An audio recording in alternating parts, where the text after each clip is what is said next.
Au sein du service oncologie et hématologie pédiatrique de l'hôpital de la Timone à Marseille, l'association Résop Loisirs et Recherche organise des activités de loisirs. Musique, contes pour enfants, jeux, salles de sport, dessins, mais aussi l'école, sont des activités proposées et attendues par les patients du service. Elles sont assurées par des prestataires spécialisés qui sont devenus au fil des années de véritables partenaires de l'équipe soignante et offrent ainsi aux enfants un espace d'évasion réconfortant mais aussi très important dans la lutte contre la maladie cancéreuse. Dans ce service, on s'occupe des enfants qui ont un cancer ou une leucémie.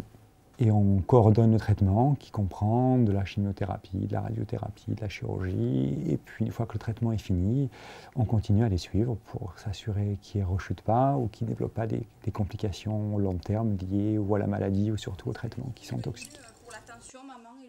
Je m'occupe de faire des soins aux enfants malades. Ça peut être tout type de soins, chimiothérapie, bilan sanguin, des transfusions.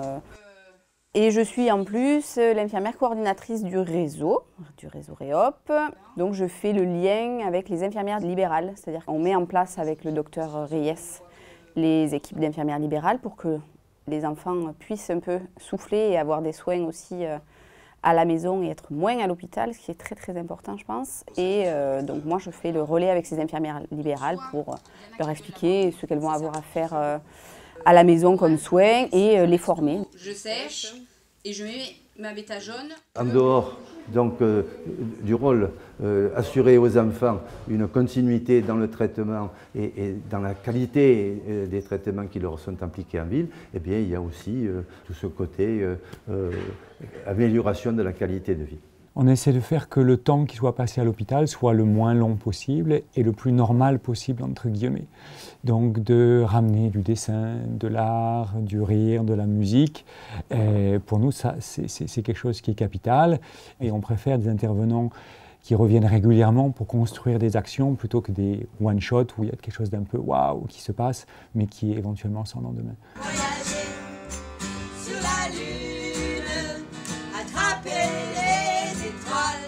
Depuis 8 ans maintenant, on intervient toutes les semaines dans le service et on vient raconter des histoires aux enfants et on essaie de les faire devenir des petits artistes et de leur faire écrire des histoires. Donc on les accompagne dans l'écriture, on récolte tous ces écrits pendant une année sur un thème donné. Cette année c'était Gravir des montagnes et après on édite un livre.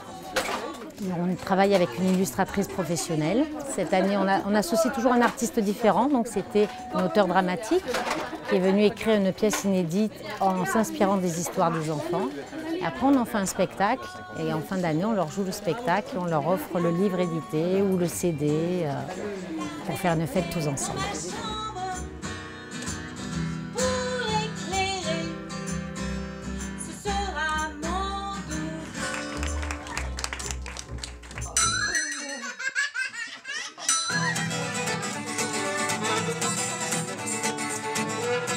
Nous, ce qu'on propose, c'est une activité qui tourne autour de la musique. On joue à travers le texte, les paroles, on joue des instruments. Ils retrouvent très vite le sourire, ils retrouvent très vite cette force vitale qui est en eux. On est dans une forme de soutien et de créer, d'insuffler de la vie, une dynamique de vie et un espace d'expression, c'est important dans ce contexte-là.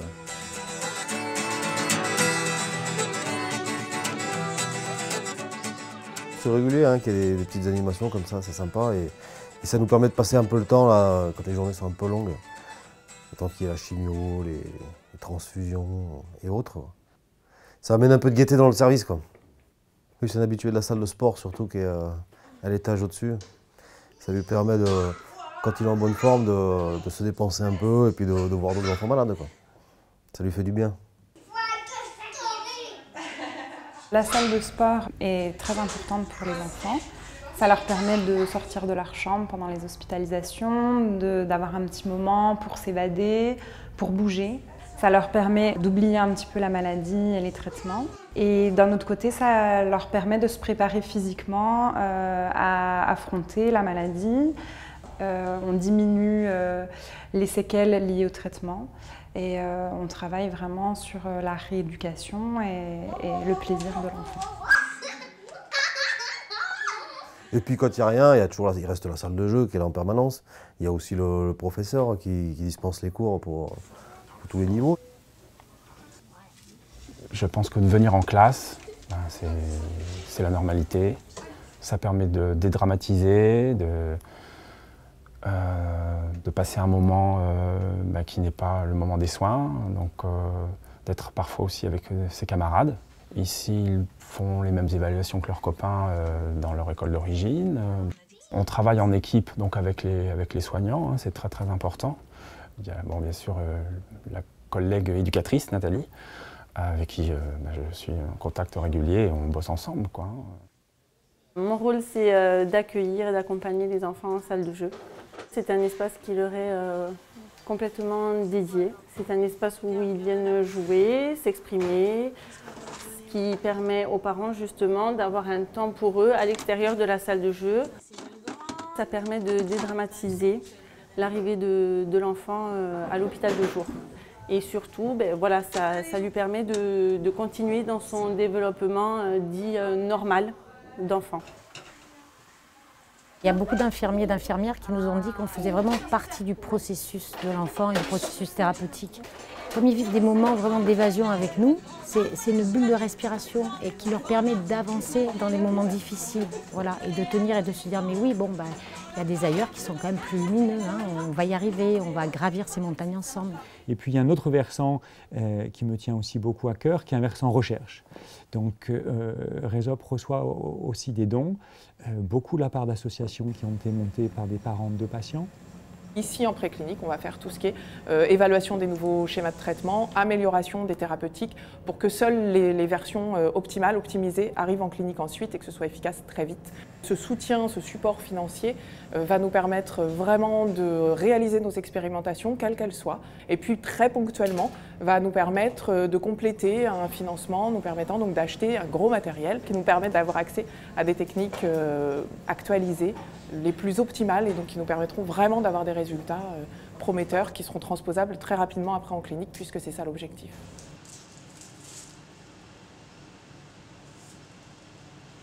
Le plus extraordinaire, c'est que pour eux, c'est normal ça.